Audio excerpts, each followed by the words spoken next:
Thank you guys for coming. Thank you. Appreciate it.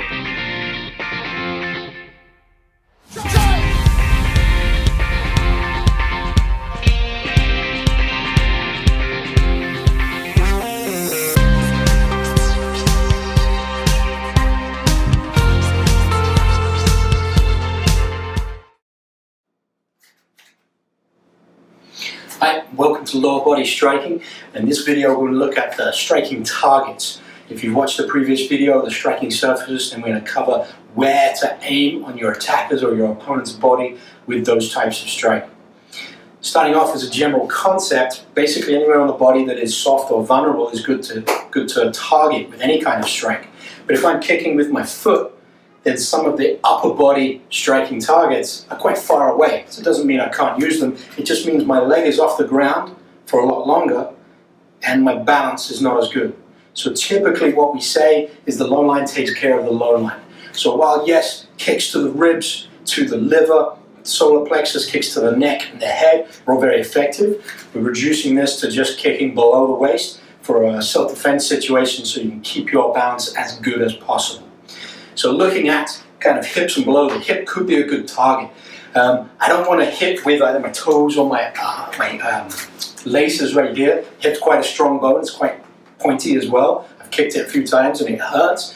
But if I can use that foot jab or a big push kick right at the hip, it tends to fold someone over. So it's quite an effective striking area right at the joints. And that's what we're looking at here. We're looking at joints which are typically weaker than the rest of the body. That's places where cartilage and ligaments and tendons are all together and it's an easier structure to do damage to.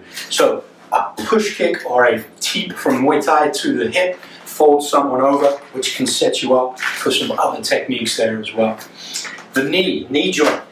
Knee is meant to bend, flex this way and extend this way, it doesn't really go past there. It has a little bit of sideways motion as you can see here, but generally it doesn't do that. So pushing the knee with that push kick, that teep, so that you can hyperextend the knee joint, that could be quite devastating. You can also do a side kick, where I'm stomping down on the knee. This style I'm doing right here is from Savate, where I'm whipping it up and then dropping it down, but I could also do my Hapkido kick down onto the knee as well. If I turn my leg the other way and I do that front stomp kick, stomping with the heel or the instep right there, again at the knee joint. A roundhouse, whether it's a lead roundhouse, whether it's a rear roundhouse, kicking the side and the inside or the outside of the knee joint, again, it's going to take some structure away, take some stability away, affect that balance, and it might allow me to follow up with some more strikes there as well. Going down to the ankle joint. Not much you can do there from a distance. Savate has a kick called the, I'm gonna butcher the pronunciation, so my apologies to French nationals out there, the coup de baba. So I'm just slapping right out here and it's hitting kind of the shin, maybe the ankle bone, maybe it pulls them out. There's a little touch you can do from Silat as well, where it just pulls the foot out like this and it opens up some other strikes as well. Also from the Hapkido, back in my seminar days, I think it was Bill West who did the seminar. Someone might comment later and tell me who it was. But he said if you can kick that ankle joint out so that it kind of inverts this way, and then you stomp down, and it can do quite a bit of damage to the ankle joint as well.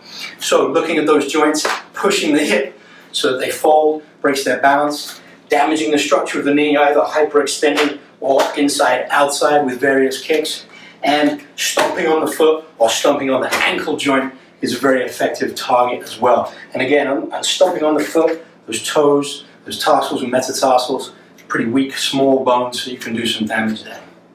When we're looking at pain, so that was kind of structure and balance. When we're looking at pain, obviously, straight front kick, rear or lead, to the nether regions down there can cause some pain and can be quite debilitating sometimes. Shins, like I said before, the shins have a lot of nerve endings, and just a quick sharp hit to the shins is a good place to hit to have quite a reaction. Maybe you can escape and survive that way. Also going above the knee to the thighs. Inside of the thigh is actually quite tender, so if you get a good roundhouse kick into that, or you use that spike knee into the inside of the thigh, can be very effective. And then of course Muay Thai is well known for kicking that leg, chopping that leg down, hitting kind of the tight area where the IT band is, and that can be quite painful as well if done appropriately. So those are striking targets for the lower body. Again, your lower body strikes can go anywhere that's vulnerable in the body, but again, the higher those kicks and knees go, the less balance you have, the more time you have on just one foot, and that's slightly less efficient. So have a go training those, mental imagery, put some reps in, and I hope you enjoy your training. Stay safe, friends.